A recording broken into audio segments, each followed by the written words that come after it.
Wow.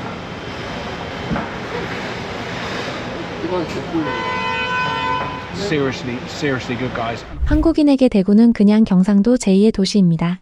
여름에 덥기로 유명하고 사투리가 진하고 대구 시민이라면 오히려 뭐가 특별하냐고 반문할 수도 있는 도시죠. 그런데 외국인들의 눈은 달랐습니다.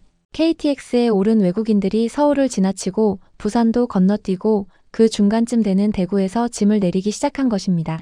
대구를 찾은 해외 여행자들이 남긴 영상과 기록들을 보면 이 도시에서 받은 충격과 감동이 고스란히 담겨 있습니다. 어쩌다 외국인들이 대구에 이렇게 빠져들게 된 걸까요? 캐나다 출신의 유튜버 테이스트 서울굿이 대구를 찾았습니다. 이 채널은 한국에 거주 중인 외국인이 운영하는 채널로 한국 각지의 음식을 직접 먹고 소개하는 것으로 유명하죠. 그가 대구에서 첫 번째로 향한 곳은 뜻밖에도 스타벅스였습니다. 하지만 이 스타벅스는 여느 스타벅스와 전혀 다른 곳이었습니다. 대구 중구에 위치한 이 스타벅스는 1900년대에 지어진 한옥 건물을 그대로 살려 만든 곳입니다. 기와지붕 아래 커피향이 피어오르는 공간. 외국인들 사이에서 세상에서 가장 아름다운 스타벅스라는 이야기가 돌만도하죠. 이미 우리에겐 익숙한 풍경이지만 처음 이곳을 마주한 외국인의 눈에는 그야말로 별세계였습니다. 해외 댓글 반응도 뜨거웠습니다. 미국 테네시에 사는데 이런 스타벅스는 꿈에서도 못 봤다. 커피보다 건물 자체가 관광지다. 한국은 왜 이렇게 평범한 걸 이렇게 특별하게 만드는지 이해가 안 된다는 댓글이 달렸습니다.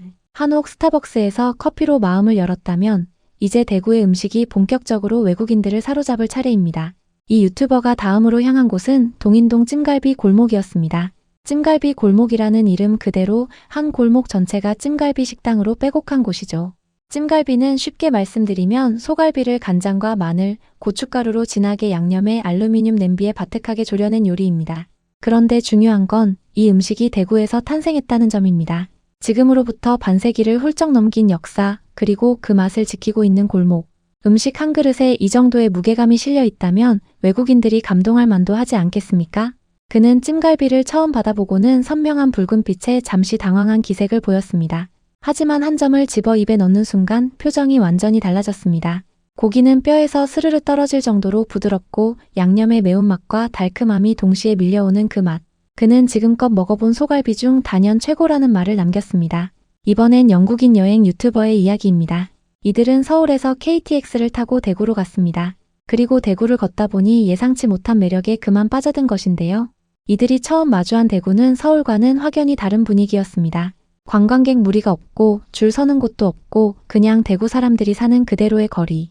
북적이는 동성로를 걷다가도 골목 하나만 꺾으면 조용한 주택가가 나오는 그 묘한 이중성. 외국인이 처음 맞닥뜨리는 관광지가 아닌 도시의 얼굴이었습니다. 동성로는 대구의 번화가로 서울의 홍대나 명동에 해당하는 곳입니다. 쇼핑, 음식, 카페가 빼곡하지만 이상하게도 외국인 관광객이 별로 없습니다. 이 점이 오히려 외국인들에게는 신선하게 다가왔습니다. 내가 진짜 한국인의 일상 속으로 걸어 들어왔다는 감각, 그게 이 거리의 매력이었습니다. 대구 중구의 근대 골목은 외국인들에게 점점 더 유명해지고 있는 명소입니다. 1.64km의 짧은 거리지만 그 안에 조선 말부터 일제강점기 그리고 독립운동의 흔적까지 켜켜이 쌓여 있습니다. 계산성당, 청라언덕, 이상화고택, 3.1 만세운동길. 골목 하나를 걷는 것이 교과서 한 권을 읽는 것과 비슷합니다. 다음은 막창입니다. 솔직히 말씀드리면 이 음식은 외국인들에게 처음에 쉽지 않습니다. 막창이라는 단어 자체가 낯설고 이게 어떤 부위냐고 설명을 들으면 더 당황스러워하는 경우가 많죠. 하지만 대구에서는 이 막창이 아예 한 거리를 점령했습니다. 안지랑 곱창 골목, 대구 사람들이 퇴근 후 3-3-5 모여드는 그곳입니다. 이 막창을 누구보다 맛있게 먹고 대구 여행의 하이라이트로 꼽은 외국인이 있습니다. 그는 한식 전도사라고 불릴 정도로 맛집을 잘 아는 미식가 오스틴입니다.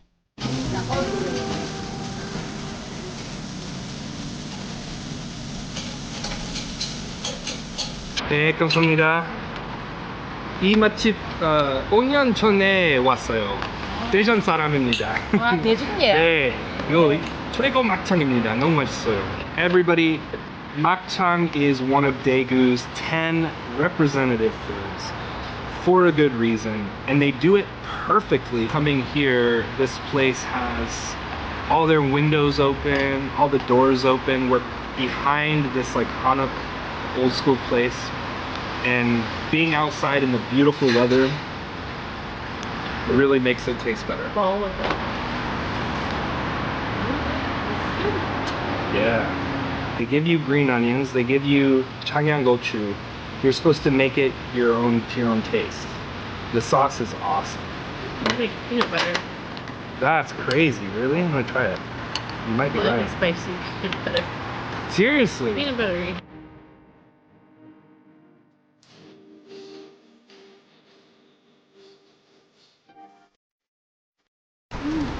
How is it? Oh. Oh, Sauce is awesome, yeah. right? Yeah. This is Daegu food, baby. Yeah. It's really good. Wow. Looking good. Amazing. Anji. 막창의 매력은 겉은 바삭, 속은 촉촉하고 고소한 그 대비에 있습니다. 그 위에 된장 소스 한 점을 찍으면 느끼함이 사라지고 고소함만 남습니다. 대구 막창이 유독 유명한 이유는 지역 내 도축장과 가까워 신선한 재료를 빠르게 공급받을 수 있었던 지리적 이점 덕분이라는 이야기가 있습니다. 우리가 당연하게 먹어온 그 음식에 이런 이유가 있었다는 게 새삼 자랑스럽습니다. 현지에서 꾸준히 사랑받아온 메뉴라 자연스럽게 관심이 가게 되는데요. 쫄깃한 식감과 고소한 맛이 어우러져 한 번쯤 경험해보고 싶다는 생각이 들기도 합니다. 그래서 여러분도 가볍게 참고만 해보셔도 좋겠습니다. 지금 이 영상 아래 쇼핑 탭을 보시면 집에서도 손쉽게 즐길 수 있는 대구 막창 제품들을 확인하실 수 있습니다. 번거로운 준비 없이도 간단하게 구워 먹기 좋아 일상 속에서도 부담 없이 활용하기 좋은 아이템입니다.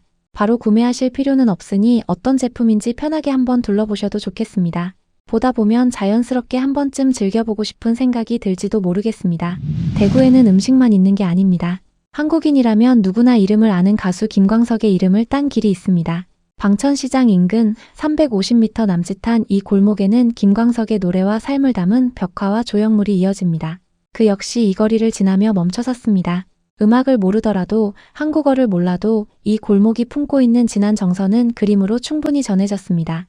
예술과 기억이 골목벽에 스며든 공간. 대구가 먹고 가는 도시가 아니라 머물고 싶은 도시임을 말해주는 곳이 바로 여기입니다. 김광석은 몰랐지만 이 골목을 보고 그의 노래를 찾아 듣게 됐다. 예술이 이렇게 일상 공간에 녹아있는 건 서양에서는 쉽게 못 보는 광경이다. 벽화 하나하나에 이야기가 있다는 게 놀랍다는 댓글이 달렸습니다.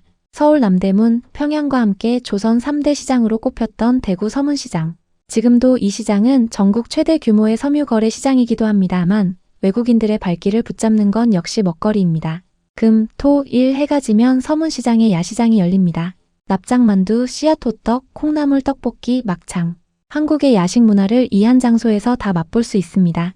헨리 역시 이 야시장을 걷다가 발걸음을 멈추지 못했습니다. 사람들이 북적이는 시장 한복판에서 연기가 피어오르고 아주머니들이 능숙하게 음식을 뒤집는 그 장면. 말이 통하지 않아도 충분히 설레는 풍경이었습니다. 낯선 도시에서 시작된 짧은 여정이었지만 그 시간은 단순한 여행 이상의 의미로 남았습니다. 화려한 관광지나 유명한 랜드마크가 아니어도 사람들의 따뜻한 말 한마디와 자연스러운 배려 속에서 그 도시의 진짜 매력이 드러난다는 것을 직접 느낄 수 있었기 때문입니다. 대구는 그렇게 조용히 그러나 분명하게 마음속에 자리 잡는 곳이었습니다. 아마 이 여행은 한 번으로 끝나지 않을 것입니다. 다시 찾고 싶다는 생각이 들게 만드는 도시, 그리고 그 이유가 풍경이 아닌 사람이라는 점에서 더 특별하게 남았을 테니까요. 그렇게 대구는 누군가에게는 아직 낯선 도시일지 몰라도 한 번 다녀온 사람에게는 오래 기억에 남는 곳으로 남게 됩니다.